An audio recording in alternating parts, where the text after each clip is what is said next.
কোরআনুল কারীমের 20 নম্বর সূরা, 114টি সূরার মধ্যে 20 নম্বর সূরা, আর 30 পারার মধ্যে 16 নম্বর পারা।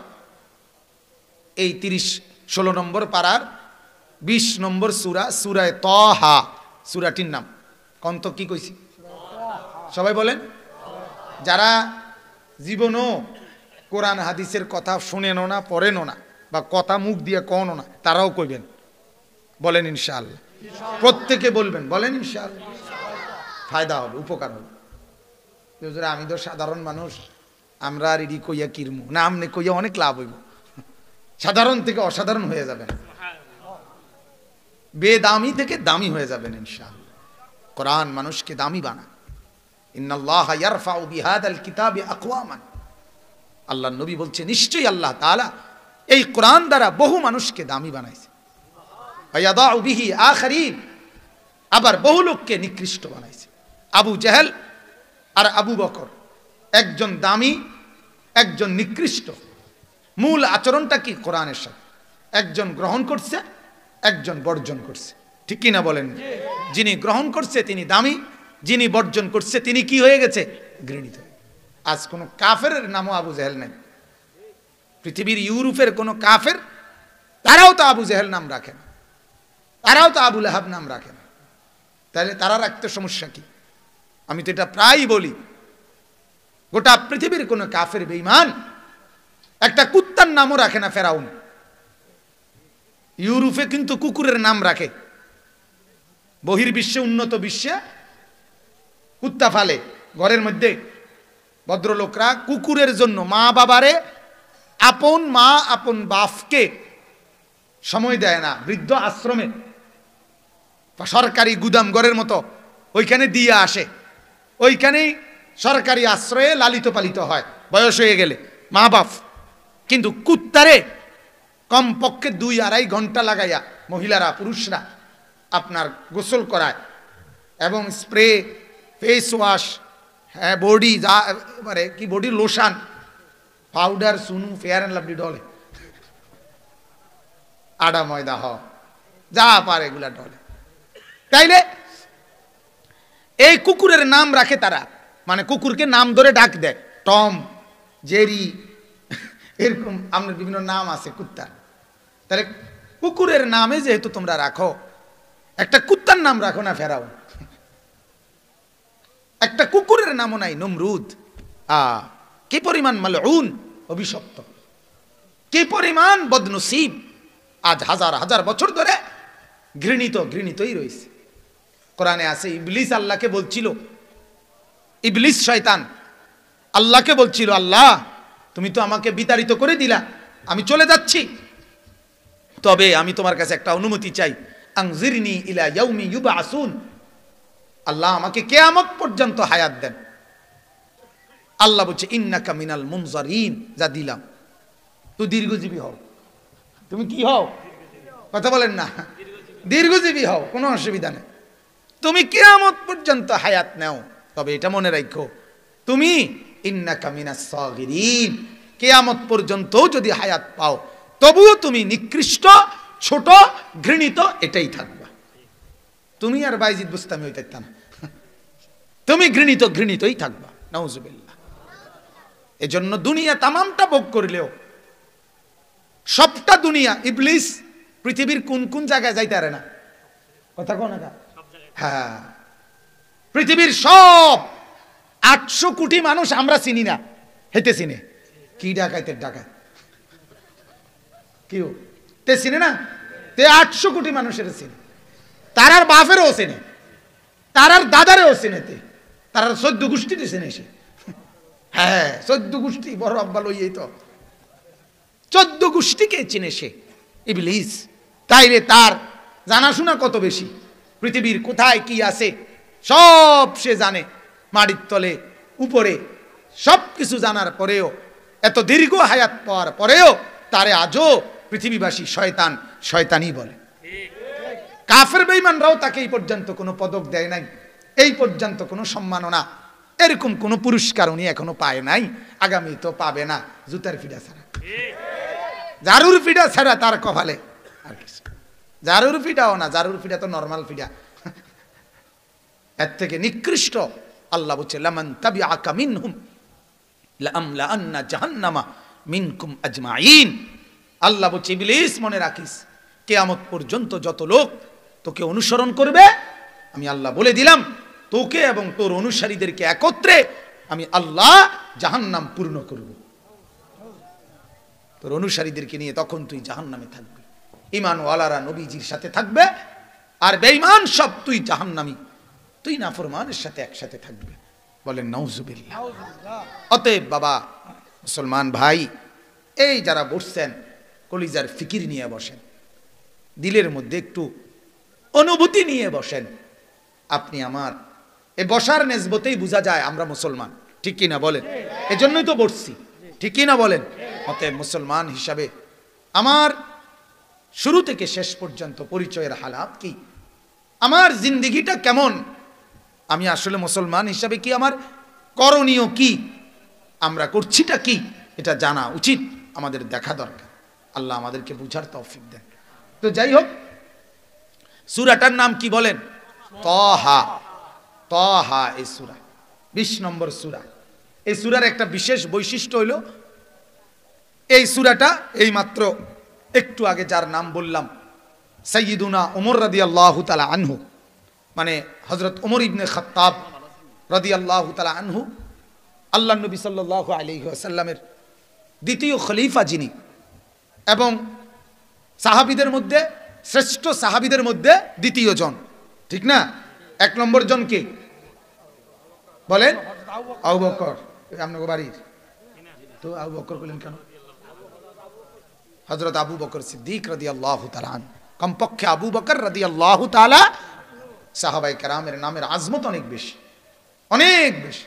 আল্লাহর নবী সাল্লাল্লাহু আলাইহি সাল্লাম বলেন, একজন সাহাবী অর্ধ মুদ, মুদ মানে আরব দেশের একটা পরিমাপ, এটা 2.25 কেজি, 2.25 কেজির মতো, 2.25 কেজি আটা বা গম যদি কোনো সাহাবী আল্লাহর রাস্তায় দান করে থাকে, আর তোমরা যদি পরবর্তী কেউ আইসা উহুদ পাহাড়টা পুরা স্বর্ণ স্তূপ আল্লাহর রাস্তায় দান করো, তাহলে সাহাবীর ওই 2.25 কেজির আটা বা গমের দানের সমপরিমাণ মর্যাদাও তোমরা পাইবা। আল্লাহর নবী বলছে, কথা বুঝছেন নি? কথা এই পরিমাণ দাম সাহাবীদের। হযরত আব্দুল্লাহ ইবনে মুবারক রাহমাতুল্লাহি আলাইহি একজন বড় বুজুর্গ ছিলেন, মুহাদ্দিস আলেম। উনি বলছেন, নবীজির একজন সাহাবীর ঘোড়ার, উনি যে যুদ্ধ করছেন আল্লাহর পথে, যুদ্ধ করছেন যে ঘোড়াটা দিয়ে, এই ঘোড়ার নাকের ছিদ্রে যে বালুর কণা ঢুকছে, পরবর্তী পৃথিবীর সমস্ত নেককার, সমস্ত পীর বুজুর্গ আউলিয়া, গাউস কুতুব আলেম ওলামা দিনদার ফরহেজগার মুত্তাকি আবেদ জাহেদ সব এক পাল্লা, আর সাহাবীর নিজের না, ওনার ঘোড়ার নাকের ছিদ্রে যে বালু ঢুকছে সে বালুর দাম বেশি। সাহাবীদের মর্যাদা, রাসূলুল্লাহ সাল্লাল্লাহু আলাইহি সাল্লামের সংস্পর্শপ্রাপ্ত সাহাবীরা। তো বলতেছিলাম, সাইয়্যিদুনা ওমর রাদিয়াল্লাহু তাআলা আনহু, তিনি এই সূরাটা, সূরা তাহা, উনি যেদিন আল্লাহর নবীকে হত্যা করতে রওনা দিছিলেন, পথে উনি শুনছেন নুআইম নামে একজন মুসলমান সাহাবী, উনি ওনাকে বলছে, তুমি যে মুহাম্মদকে হত্যা করতে যাচ্ছ, তোমার বোন আর বোন জামাই তারাই তো মুসলমান হয়ে গেছে।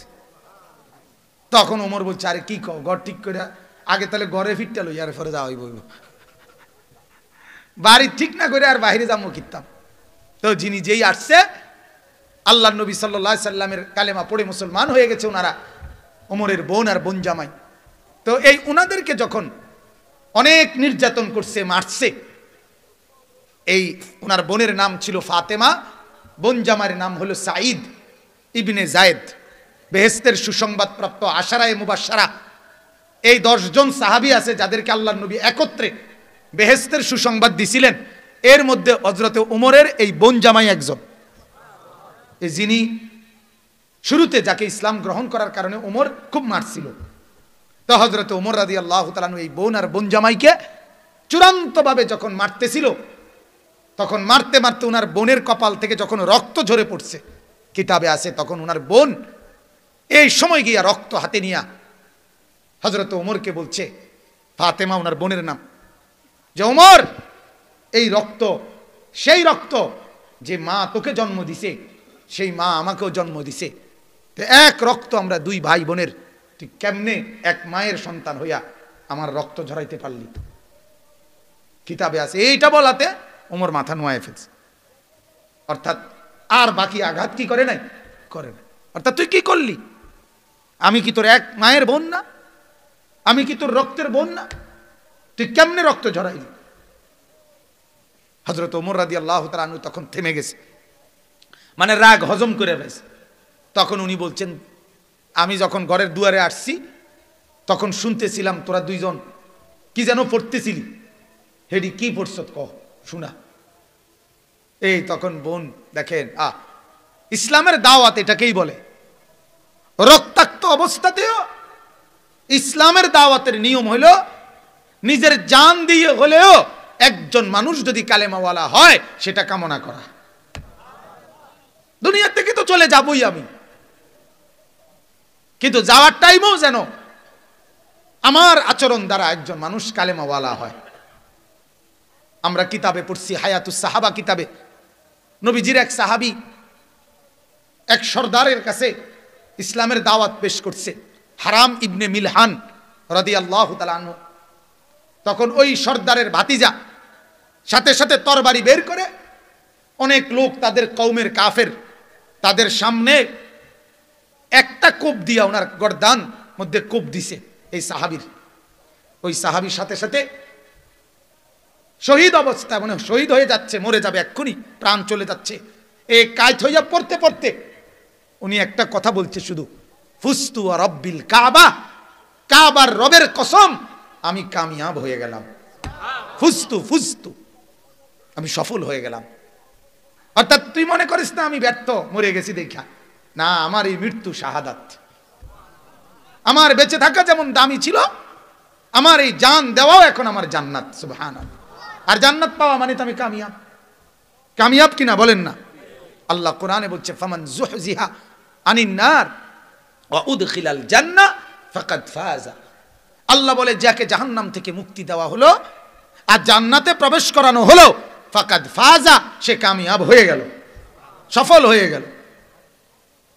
তাহলে এই সাহাবী সফল কিনা বলেন? কিতাবে আছে। শুধু এই কথা শুই না, তখন ওই জায়গায় দাঁড়ানো 200 কাফের কালেমা পড়ে মুসলমান হয়ে গেছে। তারা বলছে, হায় মৃত্যু পথযাত্রী, মৃত্যুর মুখে মিথ্যা বলে না। মানুষ মৃত্যুর মুখে কি বলে না? স্বাভাবিকভাবে মিথ্যা বলে না। কাজে এই লোকটা যেহেতু মৃত্যুর মুখে বলছে, সে তার মৃত্যুটাকে সে আরো গ্রহণ করে নিছে সাদরে, সে বলতেছে কামিয়াব, তাহলে বোঝা গেল এই ধর্ম সত্য। এজন্য ওনারা কালেমা পড়ে মুসলমান হয়ে গেছে। তো এই বোন যে তার মাথা ফাটায় ফেলছে, ভাই রক্ত ঝরছে, এবার বোন সেই রক্ত মুছে বলতেছে, শুনবা তাইলে ভাই, আমরা কি পড়তেছিলাম?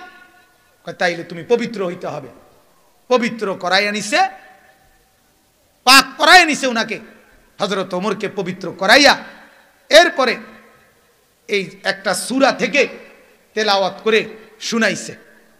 এই শুনানোর পরে কোরআনুল কারীমের যেই সূরাটা শুনে একটু শুই নাই, হযরত ওমর দাঁড়াইয়া বলছে, বোন আর লাগবে না, আমি বুঝে ফেলছি। কি বুঝছো? বলছে, চলো বুঝামু তোমার, আইও তোমরা দুজন চলো। বলছে, কোথায় যাবা? বলছে, ওই মুহাম্মদের কাছে চলো। তো ফাতেমা বলতেছে, ভাই মুহাম্মদের কাছে কেন যাবা? বলছে, হ্যাঁ বোন, আর ভাববো না, চিন্তা করো না, এবার গর্দান নেব না, নিজের গর্দান দেব, জান নেব না, জান দিয়েই দেব, নিজেকেই দিয়ে দেব, চলো। এরপরে হযরত ওমর আল্লাহ রাসূলের কাছে গিয়ে কালেমা পড়ে মুসলমান হয়ে গেছে। তো এই যে সূরাটা পড়ে শুনাইছিল, যেই সূরাটা শুনে ওমর কালেমা পড়ে মুসলমান হয়েছে, এটাই এই সূরাটা। কোন সূরা? কোন সূরা? তাহা। এই সূরা, এই সূরা শুনে হযরত ওমর রাদিয়াল্লাহু তাআলা আনহু কালেমা পড়ে মুসলমান হয়েছে। বলেন আলহামদুলিল্লাহ। এবার আমি যে আয়াতগুলো পড়ছি, এই সূরার 9 নম্বর আয়াত থেকে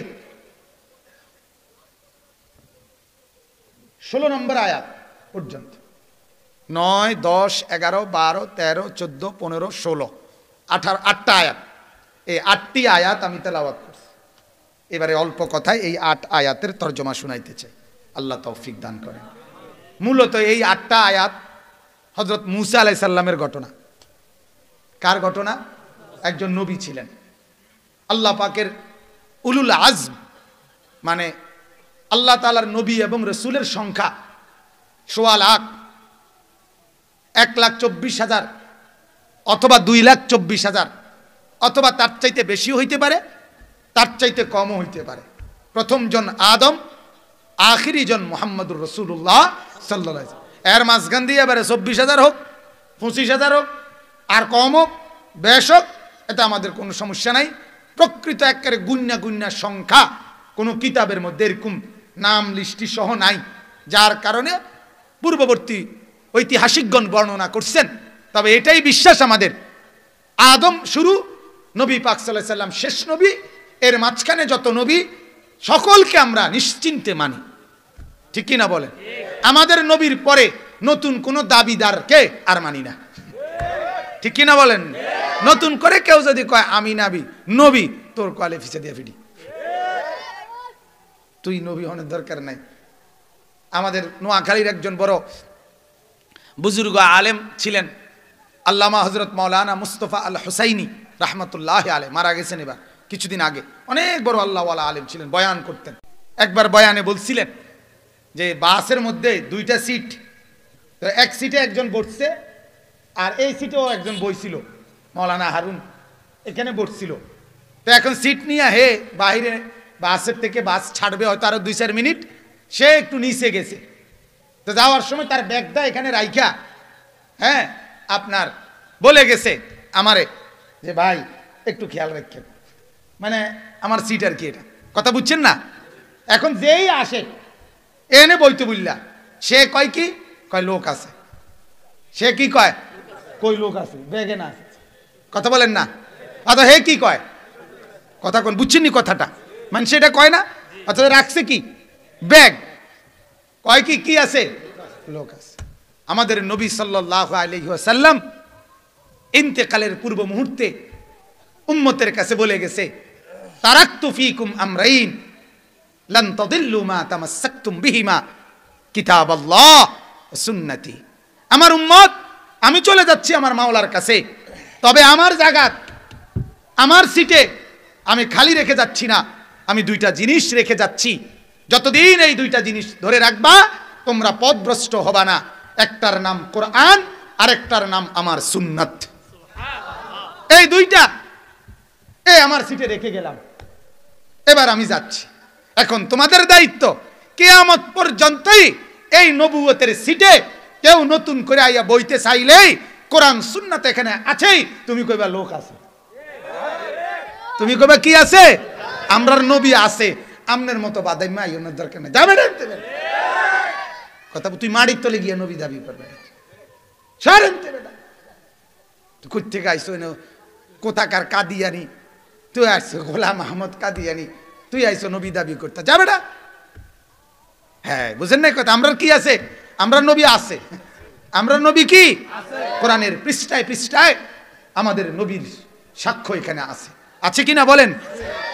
হাদিসের কিতাবে পুরাটাই আমাদের নবীর বর্ণনা, আমাদের ইমানদারদের চেহারা, আমাদের জিন্দেগির বন্দিগি, আমাদের ইবাদত আমল, আমাদের মসজিদ মাদ্রাসা, সব কিছুর মধ্যে আমাদের নবীর নমুনা আছে। কাজে আমরা নতুন নবী লাগবে কেন আমাদের? ঠিক কিনা বলেন? এজন্য এই 1,24,000 নবী বা 2,24,000 নবীদের মধ্যে কিংবা কম বেশি কয়েকজন নবী, বিশেষ কিছু নবী ছিলেন, রাসূল ছিলেন, যাদেরকে উলুল আজম নবী বলে। এটা আরবি শব্দ, ফাসবির কামা সাবারা উলুল আজমি মিনার রসুল। উলুল আজম মানে হইল সমস্ত নবীদের মধ্যে সবচেয়ে দৃঢ়চেতা, সবচেয়ে মজবুত এবং সবচেয়ে বেশি দাওয়াতের কাজে মেহনতওয়ালা, এরকম কিছু বিশেষ নবী ছিলেন। তন্মধ্যে মূসা আলাইহিস সালাম একজন। তন্মধ্যে মূসা আলাইহিস সালাম কি? যিনি এত পরিমাণ দিকদারি, আমরা দেশে কয় দিকদারি মানে বিরক্তি, তার কওমের সহ্য করছে, অন্য কেউ হইলে কন্যাইয়া সিধা করে হইল। এত ঝামেলা উনি সহ্য করছে, ওনার কওম। বনি ইসরাইলের মতো বেজাইল্লা আর কেউ ছিল। প্রত্যেক কথার মধ্যে এরা প্রশ্ন করত।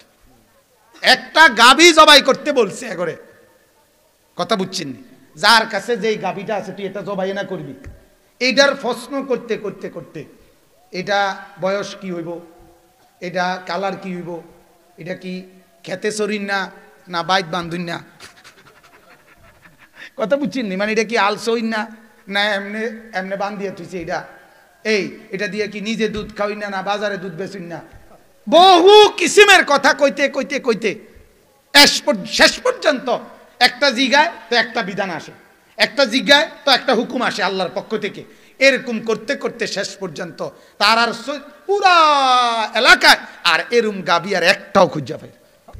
এই হেগারা যেগুলা ফেঁসাইয়া বাইর করছে, এই সূরা বাকারা একটা সূরা আছে না, এই সূরা বাকারা, এই অর্থ হলো গাবি। এই গাবি, এটা এই বনি ইসরাইলের গাবির ঘটনা। মানে আমি শুধু অল্প কথা কইলাম আর কি, ওইখানে বললে মজার ঘটনা আছে। তার আর প্রশ্নের ছোটে অতিষ্ঠ করে লাগছে মানে মুসা আলাইহিস, কিন্তু উনি সহ্য করে গেছে, করে দাওয়াত দিয়ে গেছে, বারবার বলে গেছে, বারবার বলে গেছে, বারবার বলে গেছে। তাদেরকে বলছে এই এলাকায় তোমরা মাথা নোয়াইয়া ডুববা সবাই। তারা মাথা না নোয়াইয়া দুই পাও আগে ভিতরে দিয়া এমন পিছের দিকে ঢুকছে। এই বনি, হ্যাঁ, এত শক্ত, এত ঝামেলাওয়ালা ছিল। তারাই নিজে বলছে আমগরে আসমান থেকে খানা ডেইলি নামবে, আমরা খামু, তাহলে আমরা ইবাদত করবো। ঠিক আছে, মুসা আলাইহিস সালাম আসমান থেকে মান্না সালওয়া নামে খানা নামায় দিছে, খায়, এরপরে ইবাদত করবে। কিছুদিনের ব্যবধানে বলতেছে যে না, লান নাসবিরা আলা তাআমিন ওয়াহিদ, না না ডেইলি এক ওয়াদের খানা বুঝু ধরেন, এটা বদলাই দেন। দেখছেন নি এবারে এ হেরাই, মানে হেরাই ফুলার বাপ, হেরাই মাইয়ার বাপ।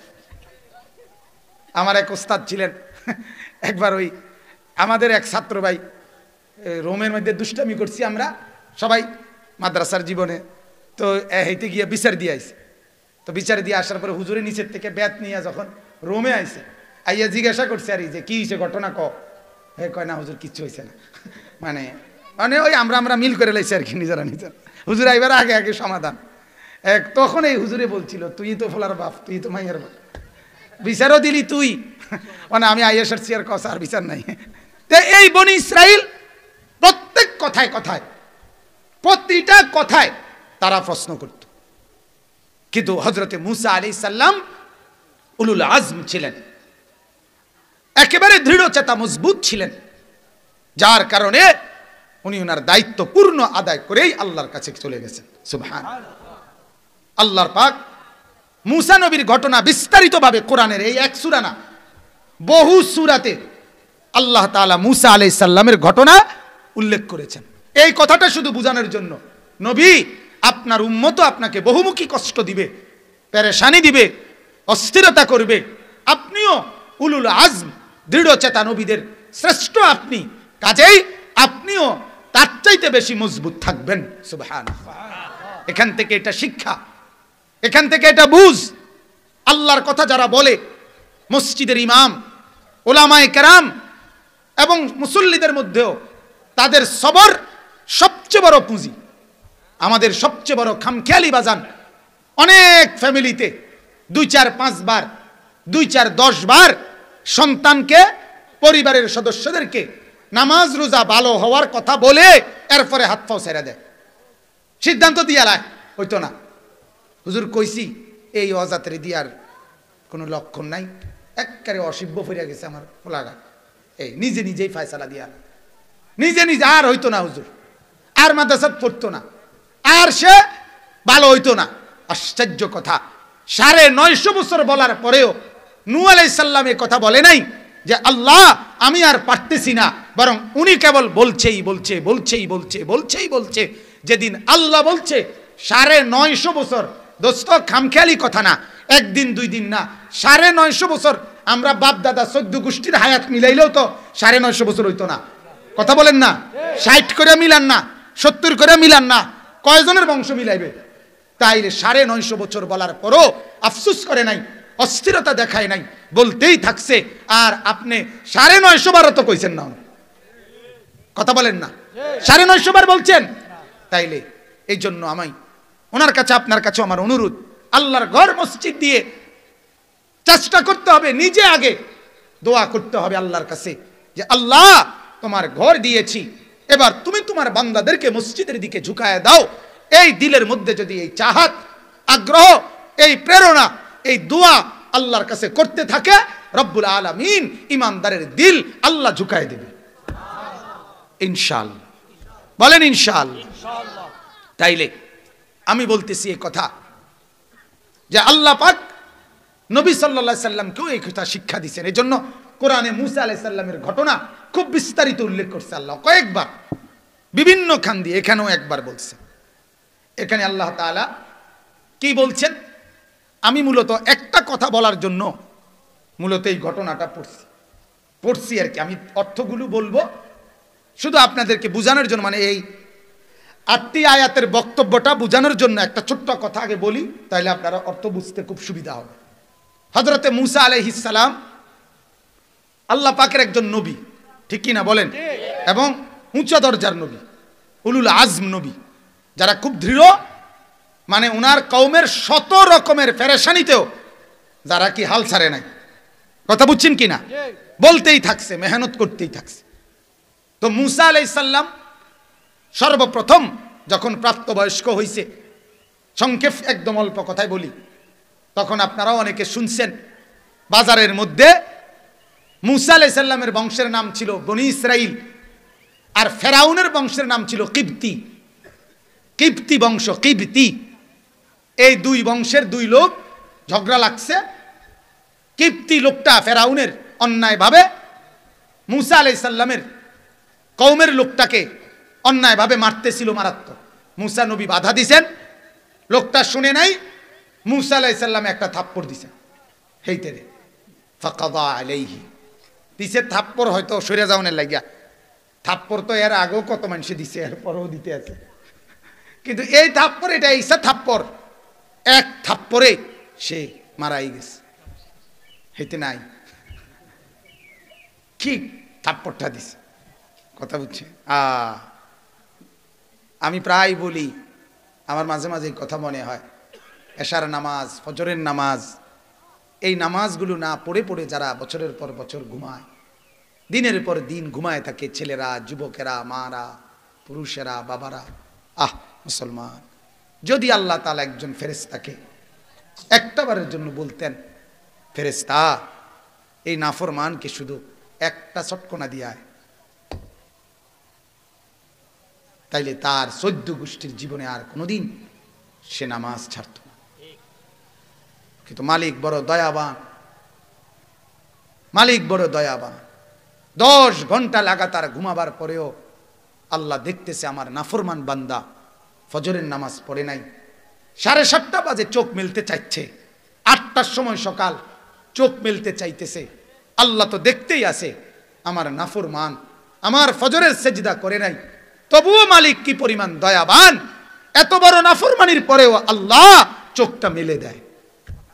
আল্লাহ বলছে ঠিক আছে বান্দা, চোখ মেল, আবার দুনিয়ার সংসার করবি কর, ঠিক আছে, আবার দুনিয়া সাজা, আবার দুনিয়া সাজা, যা তোকে আমি আবারও সুযোগ দিলাম, আবারও সুযোগ দিলাম। এভাবে প্রতিদিন মাওলা সুযোগ দেয় আর অপেক্ষা করে।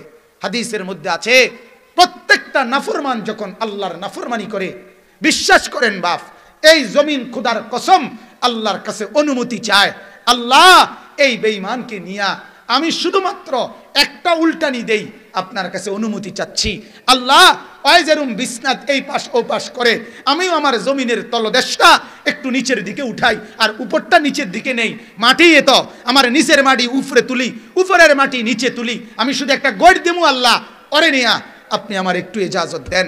আল্লাহর কসম বাপ, রব্বুল আলামিন তখন বলে, না জমিন এমন করিস না, ও যে আমার হাতে বানানো বান্দা, ওর নাক আমি লাগাইছি, ওর চোখ আমি লাগাইছি, ওরে ঘুম আমি বাড়াইছি, ওর চোখ আমি বেলে দিয়েছি, রাত হয়েছে আমি ইন্তজাম করেছি, আমারই তো হাতে গড়া, দেখি না আমার বান্দা তওবা করে কিনা, ফিরে আসে কিনা, ফিরে আসে কি।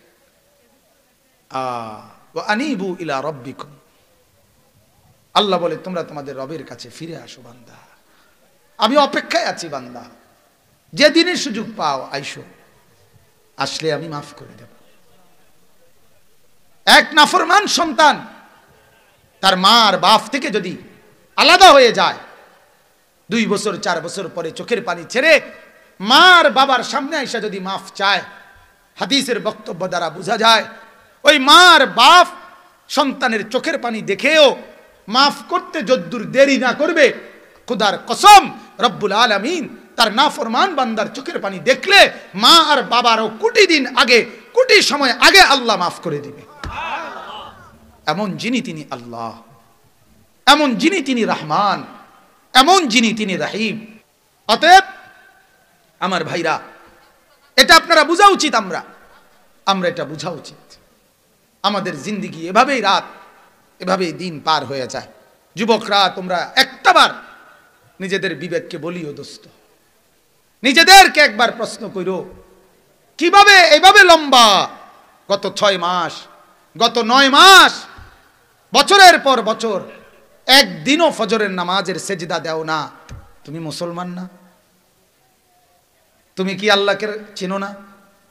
তোমার মা মুসলমান না? তোমার বাবা মুসলমান না? তোমারে আল্লাহ বানায় নাই? তোমার নাক চোখ আল্লাহ লাগায় নাই? তুমি কার ইচ্ছায় ঘুমাও বাপ? বলেন, তুমি কার ইচ্ছায় জেগে ওঠো? তোমার মুখের হাসি আল্লাহর দান, তোমার চোখের পানি আল্লাহর দান, তোমার রাতের ঘুম আল্লাহর দান, তোমার সকালের জেগে ওঠা আল্লাহর দান। এই হাত যখন ঘুমাইছ তখন তারা নাড়তে পারো নাই, এমনিই পড়েছিল।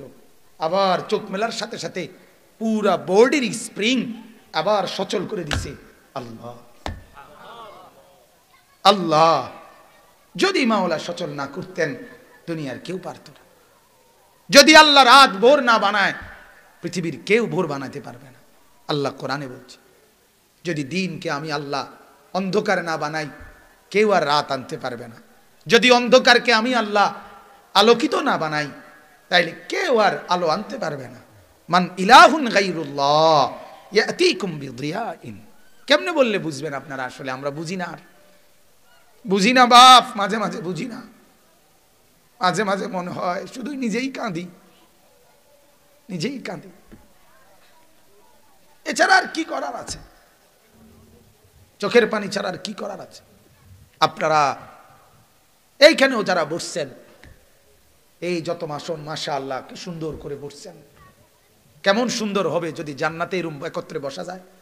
কল্পনা করেন না, ভাবেন না একবার, যদি জান্নাতে একবার বসা যায় এমন কেমন মজা হবে।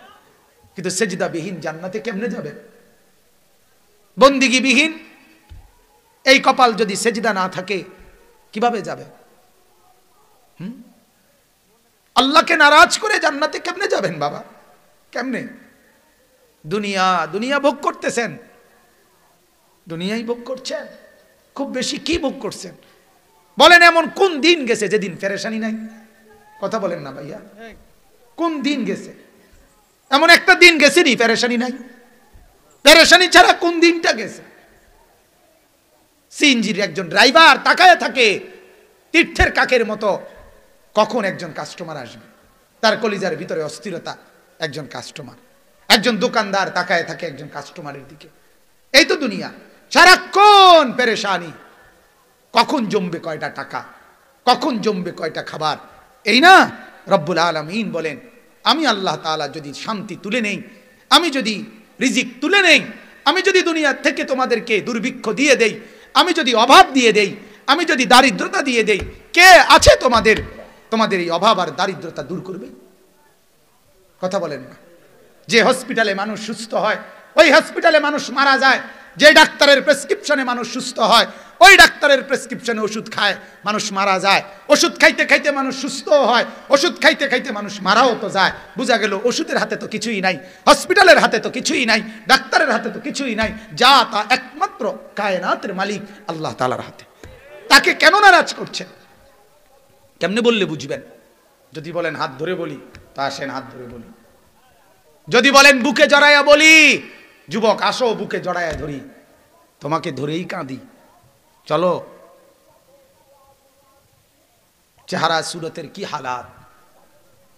যতজন বসছেন সবাই এশার নামাজ পড়েন নাই, আমি জানি, আমার আন্দাজ আছে। চেহারা দেখলেই বোঝা যায় বাপ। আহা, কিভাবে ভুলে গেলেন আল্লাহকে? কেন এভাবে নারাজ করছেন আল্লাহকে? মুসলমান, এত ব্যস্ততার ভিতরে দুনিয়ার সব কাজ করা যায়, তো নামাজও তো পড়া যায়, এটা তো কঠিন কিচ্ছু না। আলগা কোনো বোঝা না, সিমেন্টের বস্তা আলগি দেওয়া না। হ্যাঁ, এটা কি একটা গাজি টাঙ্কি কান্দিল? কি এটা কঠিন কি জিনিস এটা? চলেন, আল্লাহ আমাদেরকে বুঝ দান করেন। যাদের বুঝ আছে তারা কাঁদেন, তারা চোখের পানি ফেলিয়েন বাকিদের হেদায়েতের জন্য, তাইলে ভালো হবে। এই মুরব্বী কিছু আছেন তো ফাঁকে ফাঁকে, চেহারা দেখলেই বোঝা যায় নামাজি। যুবকও কিছু আছেন নামাজি, আপনারা কাঁদেন মাঝে মাঝে 1-2 ফোঁটা চোখের পানি ফেলিয়ে। চোখের পানির বড় দাম। আল্লাহকে চোখের পানি ফেলে বলবেন, আল্লাহ আমার জাতিকে বাঁচান, আমার কওমকে বাঁচান, যুবকদেরকে বাঁচান, মা মেয়েদেরকে বেপরদিগি থেকে বাঁচান। বলেন আমিন।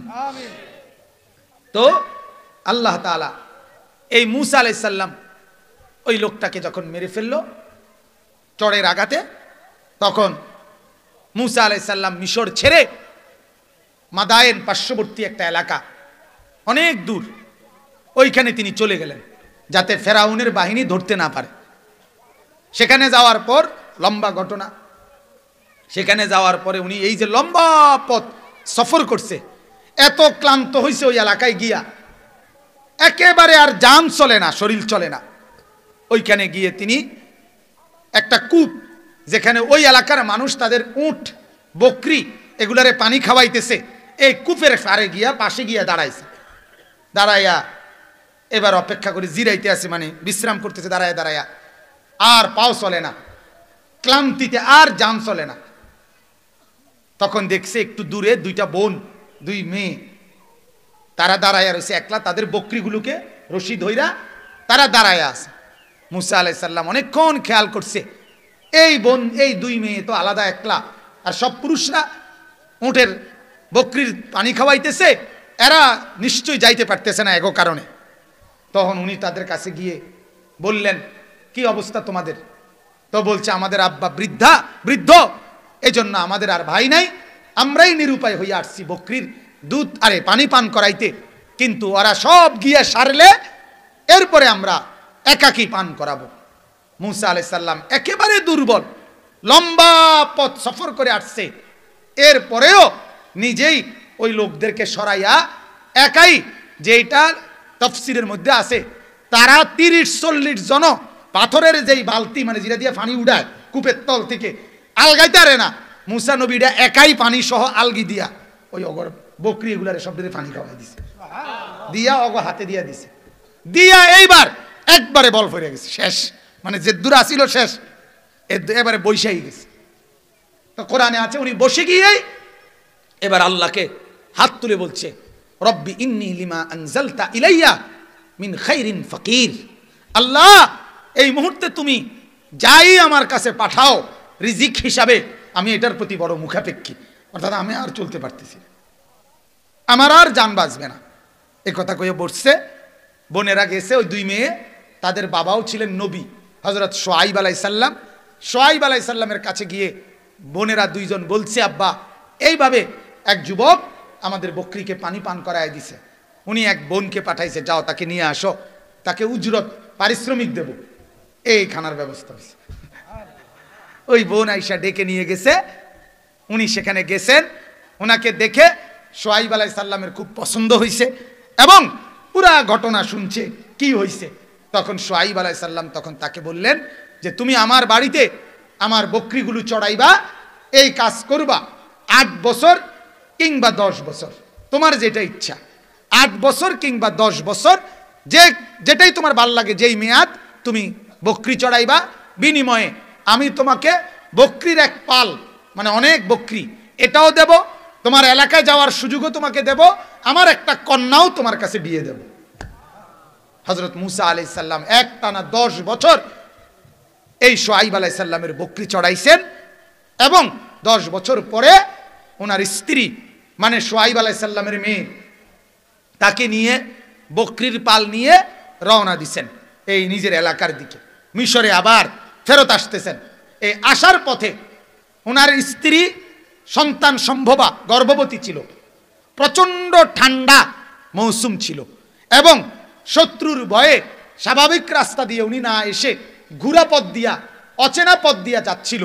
এই অবস্থায় উনি, রাত্রি অন্ধকার, চতুর্দিকে অন্ধকার, কনকনে ঠান্ডা, পায়ের নিচের মধ্যে বরফ এর চাকা পড়ে গেছে, এই অবস্থাতে ঠান্ডা শীতে একদিকে কাইত, আবার অন্ধকার, আবার রাস্তা হারায় ফেলছে, মানে এখন কোন দিকে যাইব আর কইতে পারতেছেন। এই সময়ে উনি হঠাৎ করে দেখলেন সামনে একটা পাহাড়, পাহাড়ের পাশ থেকে উনি তাকাইয়া দেখলেন পাহাড়ের একটা টিলাতে, মানে একটু উঁচু জায়গাতে একটা গাছের মধ্যে আগুন জ্বলতেছে। উনি সাথে সাথে ওনার বিবিকে বললেন যে তুমি এখানে অবস্থান করো, তোমরা এখানে দাঁড়াও। মানে এখানে তাফসীর আছে উনি, ওনার সাথে কোনো খাদেম, দাসী বান্দি বা এরকম কেউ ছিল, আরো বকরিও তো আছে, কথা বুঝছেন কিনা, এগুলো নিয়ে বলছে তোমরা নিচে দাঁড়াও, আমি উপরে যাই, হয়তো সেখানে আমি তোমার জন্য একটু আগুন আনতে পারিলে, আগুনের স্ফুলিঙ্গ মানে আগুনের কয়লা আর কি, এটা যদি আনি তাহলে আগুন পোহাইলে তোমার ঠান্ডাটা কি কমে যাবে, অথবা যেহেতু আগুন দেখা যায়, বোঝা যায় নিশ্চয় আগুন ফোয়াইন না কোনো মানুষও থাকতে পারে এখানে, নাহলে কি এর বেহুদা আগুন জ্বলেনি, ওইখানে আমি হেদায়েত মানে দিক নির্দেশনা পথ পাবো, আমার রাস্তা জিগাইতে পারবো, ওইখানে যদি কোনো লোক বসা পাই। এই কথা বলে ওনাদেরকে নিচে রেখে এরপরে উনি উপরে উঠে গেলেন, ওইখানের পারে ওই গাছটার কাছে তিনি গেলেন, গিয়া দেখে আল্লাহর কুদরত, তাফসীরের মধ্যে আছে গাছটা এরকম যে পুরা গাছের মতো মধ্যে আগুনের মতো ধাউ ধাউ করে জ্বলতেছে, কিন্তু মূলত এগুলো আগুন ছিল না, এগুলো ছিল রব্বুল আলামিনের নূর, সুবহানাল্লাহ। আর মুসা আলাইহিস সালাম অপেক্ষা করতেছে যে এই যে জয়লা, কোনো ফাতা যদি জয়লা পড়ে, কথা বুঝেন নাই, তাহলে তো এখান থেকে একটু কি পাবে, আগুন পাবে, এরকম কোনো ফাতা জয়রাও পড়ে না। এবার উনি আশপাশ থেকে আরো কিছু পাতা অন্যখান থেকে খুঁজা এবার একত্র করে এইটা আপনি আলগি দিছে, আর এই যে ওইখান থেকে যাতে কি ধরে, কথা বুঝছেন নি, এটাও আগুন এমনি আলগি দিছে গাছের পাতা বা ডাল, এটা তখন শুকনা ডাল, এবার আগুন উনার দিকে আগায় আসতে লাগছে। উনি এবার পিছনের দিকে, একটু পিছনের দিকে চলে আসছে, কিন্তু আগুন লাগে না, মানে আগুনের কোনো ব্যবস্থাই করতে পারতেছে না, নিজে এমনও পড়ে না, কোনো ফাতাও সিরা পড়ে না, উনারটাও লাগে না। উনি এখন চিন্তা করতেছে, হা কি করবো আমি এখন, ওরাতে বলে আসলাম, এখন কি করব, নিচে গিয়া বউরে কি কমু, অত কাঁপতেছে ঠান্ডা শীতে। তখন এই অবস্থায় টেনশনে দাঁড়াইয়া আছে, ঠিক এই টাইমে রব্বুল আলামিন হযরতে মুসা আলাইহিস সালামকে ডাক দিছে। কে? এবার আয়াতের তরজমা শুনেন তাহলে বুঝতে, বলে এরপরে বুঝবেন যে এই কিচ্ছা কনের অর্থ কি, মানে যে হুজুর এই ঘটনা আমগরে শুনাইলেন কেন, কথা বুঝছেন, এটা বলতেছি এখানেই আছে, আপনি বুঝবেন কেন বলতেছি। আল্লাহ রাব্বুল আলামিন বলতেছেন, ওয়া হাল আতাকা হাদিসু মুসা, হে নবী আপনাকে শোনাচ্ছি, আপনার কাছে সেই খবর কি পৌঁছেছে, মুসা নবীর ঘটনা। আল্লাহ নবীকে শুনাইতেছে, মুসা নবীর ঘটনা শুনাইতেছি। এবার কি, ইদ রাআ নারান, আল্লাহ তাআলা বলেন ওই পাহাড়ের চূড়ায় টিলার কাছে প্রচন্ড শীত আর কনকনে ঠান্ডার মধ্যে বিবি বকরি খাদেমা নিয়ে হযরতে মুসা যখন পেরেশান অবস্থায় আগুন দেখতে পেলেন, ইদ রাআ নারান, যখন তিনি দেখলেন আগুন। একটা কথা মনে রাখবেন, কোরআনুল কারীমের ঘটনা আছে, কোরআনে বহু নবীর ঘটনা আছে, বহু ইতিহাসের ঘটনা আছে কোরআনের মধ্যে, কিন্তু কোরআনুল কারীমের একটা মূল নীতি, এবং এটা আমাদের জীবনেরও মূলনীতি। মূলনীতি হলো কোরআন সুন্নাহর কোনো ঘটনার মাকসাদ শুধু কিচ্ছা বলা, গল্প বলা, ঘটনা বলা, এইটা উদ্দেশ্য না, বরং ঘটনার যেই অংশে আমাদের জন্য কোনো শিক্ষা আছে, উপদেশ আছে, ওইটাই শুধু পেশ করা, এটাই হলো কোরআনের মূল উদ্দেশ্য। কথা বুঝছেন? এটা আমরা একটা গুরুত্বপূর্ণ বিষয়। এই জন্য বহু ঘটনা এরুম দাগ নম্বর, খতিয়ান নম্বর, একবারে বাই সিরিয়াল এরুম নাই, বরং যেই যেই জায়গা দিয়ে দরকার ঘটনার ওই জায়গাটুকু আল্লাহ তাআলা উল্লেখ করছে। কথা বুঝছেন? তো আল্লাহ তাআলা বলেন, ইদরা নারান ফাকালা লিআহলিহি, এই যখন তিনি চূড়ার মধ্যে আগুন দেখলেন, তিনি তার বিবিকে বললেন, স্ত্রীকে বললেন পরিবারের, যে উমকুসু, তোমরা এনে একটু দাঁড়াও, অবস্থান করো, ইন্নী আনাস্তু নারা, আমি ওইখান থেকে আগুনের তালাশে যাচ্ছি, লাআল্লি আতিকুম মিনহা বিকাবাসিন, আমি যাইতেছি, চেষ্টা করব ওইখান থেকে আগুনের স্ফুলিঙ্গ, কয়লা মানে জ্বলন্ত আগুনের টুকরা তোমাদের জন্য নিয়ে আসতে, যাতে করে তোমরা ঠান্ডার মধ্যে একটু কি পাও, কথা বলেন না, স্বস্তি পাও, তাপ পাও। আও আজিদু আলান নারি হুদান, অথবা আমি পাবো ওই আগুনের কাছে গেলে হেদায়েত। কি কি পাবো বলেন?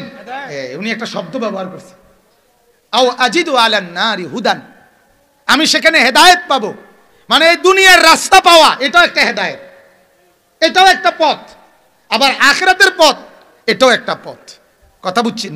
এই যে কোরআনুল কারীমকে বলা হয় হুদাল্লিল মুত্তাকিন, মুত্তাকিদের জন্য কোরআন হেদায়েত।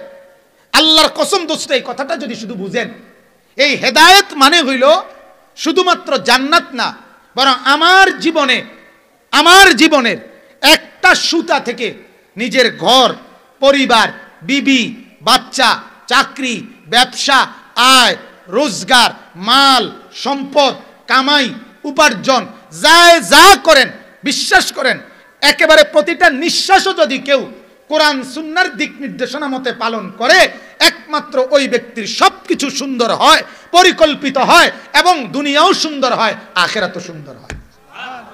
এটারে হেদায়েত। কোরআন কিন্তু শুধু জান্নাতে নেয় না, কোরআন দুনিয়াটাকেও সাজায় দেয়। কি সাজায় দেয় বলেন? হ্যাঁ, আজ পর্যন্ত আপনারা শুধু এতটুকুই বুঝেন, রাসূলুল্লাহ সাল্লাল্লাহু আলাইহি সাল্লামের সুন্নাত, এগুলো হলো হেদায়েত। সেটা যেরকম কোন মুসলমান যে নবীর সুন্নত ধরছে তার আর কোনো অস্থিরতা নাই, যে ব্যাপারে যেই সুন্নত সেটা রসুলের গ্রহণ করে নিছে, আর কোনো টেনশন নাই। কিন্তু এটারে যেই বাদ দিছে তার আর টেনশনের কোনো শেষ নাই। আমি এই জন্য নিয়মিত বলি, আমরা প্রাইমারি স্কুল পাস করার পর এই চুল চতুর্দিক থেকে সমান কইরা রাখা, এটা শিখছি মাদ্রাসায় ঢুকার পর। আজ বয়স 40 শেষ হইয়া 41 রানিং। কথা বুঝছেন? 40 শেষের পথে। তাইলে প্রাইমারি যদি পাস করে থাকি 10 বছর বয়সে, তাইলে 30 বছর, 10 থেকে 40 কত হইল? আজ 30 বছরে আর কোনো দিন একটা বারের জন্য ভাবতে হয় নাই যে চুলের আর কোনো ডক লইতাম নি। কথা বুঝেন নাই আপনি? আর কোনো মডেল লং যায়নি, আর লাগছে না। আমার আর চুল নিয়ে কোনো টেনশন নাই। আজ 30 বছর, আল্লাহ যদি আগামী 300 বছর হায়াত দেয় তাইলেও কোনো টেনশন নাই। কথা বুঝছেন নি আপনি? সুন্নতের বরকত এটা, সুন্নতের বরকত এটা। পাঞ্জাবি গায়ে দেওয়া শিখাই দিছে মাদ্রাসায় ঢুকার পর। আজ 30 বছরে আর অন্য কোনো জামা গায়ে দেওয়ার দরকার হয় নাই। আজ 30 বছরে যেদিন থেকে দাড়ি উঠছে, দাড়ির তালে দাড়ি উঠছে, এটা বড় হইছে, এন্দিয়া নাইকা, এন্দিয়া কা, এত কথার চিন্তাও করছি না। রাসূলের সুন্নাত, আল্লাহর হুকুম পালন করতে থাকছি, এই নিয়ে আর কোনো টেনশন করতে হয় নাই। আমার বন্ধু, আল্লাহর কসম এটাই বুঝাই, সুন্নতবিহীন জিন্দেগিতে কোনো স্বস্তি, তৃপ্তি, শান্তি, প্রশান্তি আসে না, আসে না, আসে না। আমার দাদি, আমার নানি, এরা দুইজন মুরব্বী। আমার মা, আমার চাচি, এরা দুইজন মুরব্বী। আমার বিবি, আমার মেয়ে, এরা আমার তৃতীয় জেনারেশন। আমার দাদি নানিরও দেখছি কালো বোরকা, আমার মা চাষিরও দেখছি কালো বোরকা, আমার বিবি আর আমার মেয়েও পরে কালো বোরকা। না আমার দাদির কোনো অসুবিধা, না আমার মা চাষির কোনো অসুবিধা, না আমার বিবি বাচ্চার কোনো অসুবিধা, কারো কোনো টেনশন নাই। কিন্তু রঙ্গিলা বেডির টেনশনের কোনো শেষ নাই। বেডি একবার লাল, একবার নীল, একবার কমলা, একবার বেগুনি, একবার টিয়া, একবার আকাশি, একবার ডিপ কালার, একবার লাইট কালার। তুই বেডি এত রঙ করো কা? আল্লাহকে নারাজ করছো যে, এই জন্য আল্লাহ আর শান্তি দিল না। আর কি খোদাই আর কি দিল না বলেন না? আর শান্তি দিল না, আর শান্তি দিল না। কথা বুঝছেন?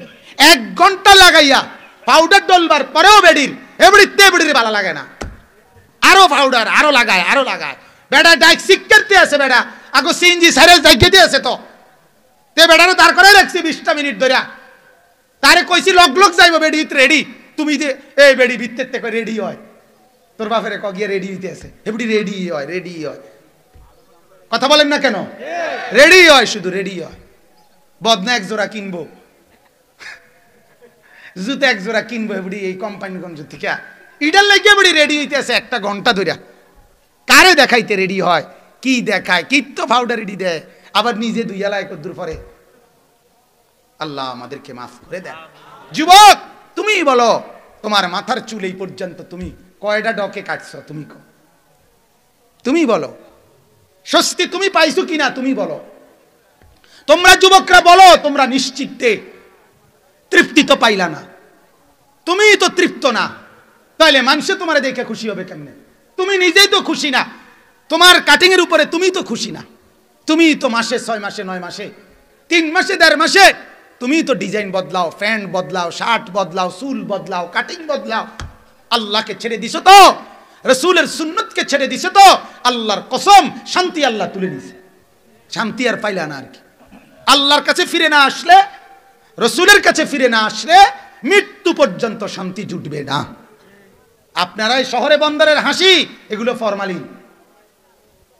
কোটিপতির হাসি ফরমালিন। কথা বুঝছেন? আমার সেদিন দোয়া চাইছে বেটা, বিশাল বড় শিল্পপতি, 7,000 কর্মচারী ওনার, ঢাকা শহরের শিল্পপতি।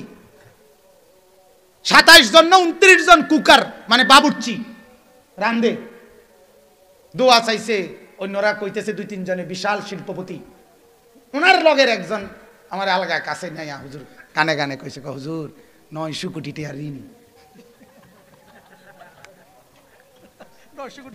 900 কোটি, 900 কোটি টাকা ঋণী। তুই বড় লোক, কথা বলেন না কেন? এটা বড় লোক। তাহলে এই হাসি ফরমালিন না? কথা বলেন না কেন? এই হাসি তো কিস্তিওয়ালা হাসি। কথা বলেন? তার হাসি তো লোনের হাসি। হাসি লোনে লইছে। কথা বলেন? লোন, লোন, সুদ, সুদ, হারাম হাসি, বৈধ হাসি না। অতএব পৃথিবীর কোন পাপী, আল্লাহর দোহাই বলে, পৃথিবীর কোন পাপী কোনোদিন কলিজার ভিতরে কোনোদিন তৃপ্তি অনুভব করে না। আপনি দেখেন, তার হৃদয়ে কোনো শান্তি আসে না, তার কলিজায় কোনোদিন শান্তি আসে না। আগুন জ্বালাইয়া, আগুন লাগাইয়া শান্তি পাওয়া যায় না। কথা বুঝছেন কি না? মেসের কাঠির আগুনও যদি আঙ্গুলের অগ্রভাগে নখের মধ্যে লাগে, পুরা শরীরটাই তখন ব্যথায় কাতরায়। ঠিক কি না বলে? এবার আর সুখ থাকে না। প্রতিটা গুনাহ, প্রতিটা গুনাহ, প্রতিটা গুনাহ আগুন, আগুন, আগুন, আগুন। বিশ্বাস করো নওজোয়ান, তাহলে আগুন লাগাইয়া সুখ পাওয়া যায় না। আল্লাহকে নারাজ করে, মোবাইলে ছবি দেখে, উলঙ্গ নারী দেখে, আল্লাহকে সেজদা না করে ব্যবসায়ীরা সুখ তোমরা পাবা না। অটো ড্রাইভার সুখ পাবি না বললাম। সিএনজি ড্রাইভার বেনামাজি হয়ে সুখ পাবি না। মুদি দোকানদার বেনামাজি হয়ে সুখ পাবি না। আনিসুর রহমান বললাম, আমি বললাম, সুখ তোর কপালে জুটবে না। আল্লাহকে নারাজ করে সুখ মিলে না, সুখ মিলে না। নেককার বউ পাইতা না, বেড়িও ধোকা দিব, তুমিও ধোকা দিবা। তুমি ফাঁকি দিবা বেড়ি রে, বেড়ি ফাঁকি দিব তোমারে। বুঝো নাই? তুমি চাইবা আরেক বেড়ি, বেড়ি চাইবা আরেক বেড়া। বাবা চলো চলো, ধোকা, ধোকা, ধোকা। এটা যে কন্যা তোমার সাথে প্রেম করে সেই তো অবৈধ, তাইলে সে তোমাকে বৈধ আনন্দ কিভাবে দিবে? কথা বলেন না কেন? কথা বলেন। পেশাবের উপরে দাঁড়াইয়া, পেশাবের উস্তূপের উপরে দাঁড়াইয়া দুধ ঢাললে কি আর পবিত্র হয়? কথা বলেন না কেন? হ্যাঁ, পায়খানার ডিপুর উপরে দাঁড়াইয়া এরপরে মাথার উপরে পানি ঢাললে পাক হয়? তাইলে পার্কের মধ্যে একত্রে বইয়া ভালোবাসা পবিত্র, তোমার আমার প্রেম সত্য, আকাশ সাক্ষী, জমিন সাক্ষী, কাউয়া সাক্ষী, কুত্তা সাক্ষী, বিলাই সাক্ষী, ভালোবাসা পবিত্র। ভালোবাসা এমন, ভালোবাসার কপালে জুতার বাড়ি, জুতার বাড়ি। অপবিত্র, এগুলা অপবিত্র। এটা পবিত্র ভালোবাসা না, কাউয়া মার্কা ভালোবাসা। কি ভালোবাসা? কাউয়া। বলেন নাউজুবিল্লাহ। আও আজিদু আলান নারি হুদান। মূসা আলাইহিস সালাম বললেন, বিবিকে তুমি অপেক্ষা করো, হতে পারে আমি তোমার জন্য আগুনের স্ফুলিঙ্গ নেব, অথবা আমি ওইখানে গেলে পথ পাবো। কি পাবো বলেন? পথের সন্ধান পাবো। এবার আল্লাহ বলেন, ফালাম্মা আতাহা নুদিয়া ইয়া মূসা। রব্বুল আলামিন বলেন, এই কথা বলে মূসা নবী যখন উপরে উঠে আসলো, আল্লাহ তাআলা তখন তাকে ডাক দিল, ইয়া মূসা, হে মূসা। এই কথা বলে কে ডাক দিল? আল্লাহ। আল্লাহ। আল্লাহ বলেন, ইন্নী আনা রব্বুক। আল্লাহ ডাক দিয়ে বললেন, মূসা, আমি তোমার রব, আমি তোমার লালনকারী পালনকারী মাওলা। বলেন আলহামদুলিল্লাহ। ফাখলানা আলাইক। আল্লাহ বলেন, মূসা পায়ের জুতা খোলো, আদবের সাথে বসে পড়ো। সুবহানাল্লাহ। আশ্চর্য কথা হইল বন্ধু, মূসা নবী আপনারাই মাত্র শুনছেন, শীতের রাত, কনকনে ঠান্ডা, কুয়াশা, ঠিক কিনা বলেন? নিচের জমিন বরফের মতো, তাও কদ্দুর এক জোড়া জুতা ছিল। আল্লাহ বললেন, এটাও খুলে ফেলো। এবার তাইলে নিচের থেকে গরম লাগবে, হ্যাঁ, ঠান্ডা আরো বেশি লাগবে। কিন্তু রব্বুল আলামিন বলেন, যদি ঠান্ডাও লাগে তারপরও এটা শুনে নাও, আমি মাওলার কথা শুনলে জুতা পাও দিয়ে শোনাটা আদব না। আল্লাহর কথা শুনতে হয় বসে, আল্লাহর কথা শুনতে হয় জুতা খুলে, আল্লাহর কথা শুনতে হয় আদবের সাথে। সুবহানাল্লাহ। এজন্য আমি বলি বন্ধু, বুটও খাইবা, ওয়াজও শুনবা। বুট খানা হইতে পারে, ওয়াজের লাভ হইতো না। বনও খাইবা, বিড়িও খাইবা, চাও খাইবা, আলু চপও খাইবা, পেঁয়াজও খাইবা, এগুলা খানা হবে, ওয়াজের লাভ হবে না। আল্লাহর কথা শুনবার জন্য দিল লাগবে, জবান লাগবে, কান লাগবে, মহব্বত লাগবে, আদব লাগবে, ভদ্রতা লাগবে। যেই আদবের সাথে 6 বছরের বাচ্চা মক্তবে কোরআন শরীফ কায়দা নিয়া জুতা বাহিরে রাইখা মসজিদের ইমাম সাহেবের সামনে বসে গেছে, 6 বছরের মাওলা বাচ্চাকে দেখছে, মাওলা বলে, আদবের সাথে আসলি যা, আমার পুরা কোরআন আগামী 4 বছরের ভিতরে তোর সিনাই দিয়া দেব। হাফিজে কোরআন হইয়া বাইত পাঠাই দিব, যা, ডেইলি আসিস, ঠিক মতো পড়িস। আল্লাহু আকবার। আদব চাই, আদব চাই, আদব চাই। বহুত জনের তো ফ্যানওয়ালা না, কথা বুঝছেন না? নামাজ পড়তেন না জিঙ্গেলে, না হুজুর পড়লাম হইলে একটু সমস্যা। সমস্যা কি? আমি গোড়া উঠছি কোনো? না গোড়া না। লজ্জা থাকা দরকার বেটা। বেটা, তোমরা যারা পেশাব করে পানি লাও না মুসলমান, ওই 2 বছরের বাচ্চা 6 বছরের বাচ্চার থেকে শিক্ষা নাও বেটা, লজ্জা থাকা দরকার। ওই বাচ্চার মাও তো 2 বছরের বাচ্চা, মুটটা দিলে ওই হাফ প্যান্ট আর ফিন্দায় না, খুললালায় নতুন পবিত্র হাফ প্যান্ট, ধোয়া হাফ প্যান্ট তারে ফিন্দায়, ঠিক কিনা বলেন না? আর তুমি এই মুত লইয়া, এই লুঙ্গিটা লইয়া, ফ্যান্ডিটা লইয়া আরো কেমনে? হ্যাঁ, নির্লজ্জ। আত্মমর্যাদা কাকে বলে? আত্মসম্ভ্রম তো থাকা চাই, আত্মসম্মান তো থাকা চাই। আল্লাহ মাফ করে দেন। আল্লাহ বলেন, ফাখলানা আলাইক ইন্নাকা বিল ওয়াদিল মুকদ্দাসি তুয়া। মূসা, তুমি তুর পাহাড়ের তুয়া, তুয়া জায়গাটার নাম, এই টিলার মধ্যে পবিত্র এক জায়গার মধ্যে আছো। ওয়া আনা আখতারতুকা, আমি তোমাকে বাছাই করেছি। ফাসতামি লিমা ইউহা, আমি তোমার নিকট এখন ওহী নাজিল করব, এগুলা তুমি মনোযোগ দিয়ে শোনো। এরপরে এই কথাটা হলো, আমার আর সময় নাই, দেরি হয়ে গেছে। মূলত মুসা নবী চাইছিল দুনিয়ার গ্রামে যাওয়ার, মিশরের এলাকায় যাওয়ার রাস্তা। রব্বুল আলামিন বলে, মুসা এদিকে আও, তোমারে দেখাবো জান্নাতের রাস্তা। বুঝেন নাই? উনি আইছিল কি রাস্তাটা? আইতো মিশরের রাস্তা খুঁজতে। রব্বুল আলামিন বলে, না রে, তোরে মিশরের রাস্তাও দেখামু, আখিরাতের রাস্তাও দেখামু, জান্নাতের রাস্তাও দেখামু। মাদ্রাসায় আসবি ইনশাআল্লাহ, আমি রব্বুল আলামিন দুনিয়াও খাওয়াবো, জান্নাতেও খাওয়াবো। আল্লাহকে নারাজ করবা, দুনিয়ায় শুধু কিছু খাইতে পারিবা, ভাত তরকারি গোস্ত মাছ, শেষ পর্যন্ত টয়লেট, 3 থেকে 3.5 ঘন্টা মেয়াদ। ঠিক কিনা বলেন? বন রুটির মেয়াদ এত কম থাকে না। এই যে বন রুটি যেটি চিল দিয়ে দেয়, এটা তো তোমার 2 দিন মেয়াদ দেয়। কথা বলে না কেন? আরে বন রুটি, ভাও রুটি, বন রুটির মেয়াদ এত কম না। তোর ফেডের মেয়াদ যে দুর্বেড়া, তুই কি পরিমাণ দুর্বল। এ দুটি ভাত তরকারি খাইলি, কমপক্ষে 6টা দিন মেয়াদ রাখতে না। কথা কর না কেন? এত ভালো গোস্ত খাইয়া, এত সুন্দর রান্না খাইয়া 1 সপ্তাহ মেয়াদ রাখতে না, 3 থেকে 3.5 ঘন্টার মধ্যে মেয়াদ উত্তীর্ণ হয়ে গেল। কি পরিমাণ দুর্বল আমরা। আমরা আবার বড়াই করে, আমরা আবার বড়াই করলে সাজে এটা। আল্লাহ আমাদেরকে মাফ করেন। আল্লাহ বলেন, ইন্নানি আনাল্লাহ, মুসা শোনো, আমি হলাম আল্লাহ, লা ইলাহা ইল্লা আনা, আমি ছাড়া আর কোনো ইলাহ নাই। তাহলে তোমাকে কি করতে হবে? ফাবুদিনী, তোমার দায়িত্ব আমার ইবাদত করা। কি করা বলেন? এবার আল্লাহ বলেন, ওয়া আকিমিস সালাতা লিযিকরি, আর আমার ইবাদতের সবচেয়ে উত্তম শ্রেষ্ঠ ইবাদত হলো তুমি নামাজ আদায় করবা, নামাজ কায়েম করবা। লিযিকরি, আমার জিকিরের জন্য। যতবার নামাজ পড়বা ততবার আমাকে স্মরণ হবে, আর আমাকে স্মরণ হলে আমিও তোমাকে স্মরণ করব। এরপর আল্লাহ বলেন, ইন্নাস সাআতা আতিয়াতুন, অচিরেই কিয়ামত আসবে।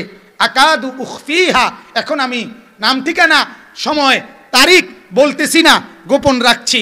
লিতুজজা কুল্লু নাফসিম বিমা তাসআ, যাতে আমি দেখতে চাই প্রত্যেকেই আখিরাতের আশায় পরকালের আমল করতে থাকো, যাতে যে যেদূর করতে পারছো ওদূরের বিনিময় দিতে পারি। এই জন্য তোমার কাছে তারিখ আমি বললাম না, আমি জানি আমার কাছে কিয়ামত কোন দিন। সুবহানাল্লাহ।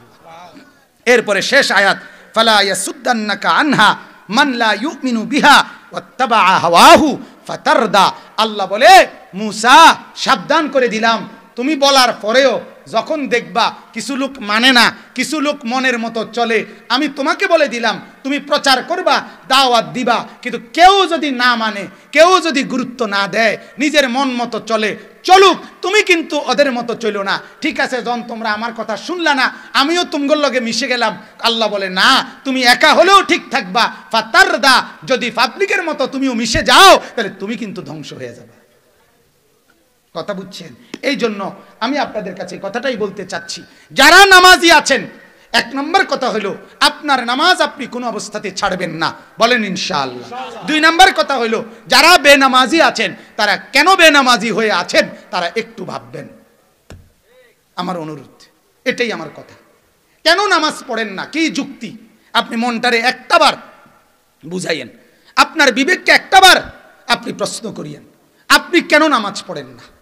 চা দোকানদার, মুদি দোকানদার, অটো ড্রাইভার, সিএনজি ড্রাইভার, যুবক, কৃষক, তরুণ, চাকরিজীবী, ব্যবসায়ী, যে যাই আছো, প্রত্যেকের কাছে, জোয়ান বুড়ো, সবার কাছে অনুরোধ, কেন আল্লাহকে নারাজ করছেন? কেন নামাজ পড়ছেন না? কেন পড়ছেন না? আপনাদের কাছে এক বিনীত অনুরোধ, প্রত্যেকে ইনশাআল্লাহ আল্লাহর ইবাদত, আল্লাহর বন্দেগী হিসাবে 5 ওয়াক্ত নামাজ পড়বেন, বলেন ইনশাআল্লাহ।